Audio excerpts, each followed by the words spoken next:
চলো এখান থেকে একটা গণেশ নিব। হ্যাঁ হ্যাঁ চলো।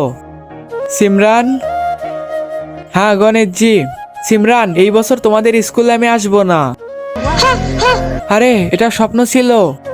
দোস্ত, আজকে গণেশ জি আমাকে স্বপ্নে বলেছে সে নাকি এবার আমাদের স্কুলে আসবে না। হা হা, তোমার স্বপ্ন তো সত্যি হবে না, অলরেডি সবকিছু সাজিয়ে ফেলেছি। গণেশ জিকে নিয়ে আসতেছে, দাঁড়াও আমি মূর্তি অলিকে কল করতেছি। হ্যাঁ ভাই, আপনি কি গণেশ জিকে নিয়ে এসেছেন? আপনাদের মূর্তি আমি বিক্রি করে দিয়েছি।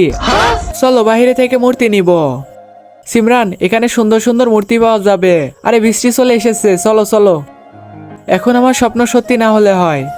দিদি, গণেশজির বড় একটা মূর্তি দেয়। এই বৃষ্টির ভিতরে তোমরা কিভাবে নিয়ে যাবে? সিমরান, টাইম তো হয়ে গেছে। আজকে দেখবো শয়তানকে হারিয়ে কে কে আল্লাহকে ভালোবাসে। যারা আল্লাহকে ভালোবাসে তারা ভিডিওতে লাইক এবং চ্যানেলটি সাবস্ক্রাইব করে দাও। আর শয়তানকে ভালোবাসলে লাইক সাবস্ক্রাইব কিছুই করতে হবে না, আর কমেন্টে আল্লাহু আকবার লিখে যাবে। এই বছর আমাদের স্কুলে গণেশজি আসবে না।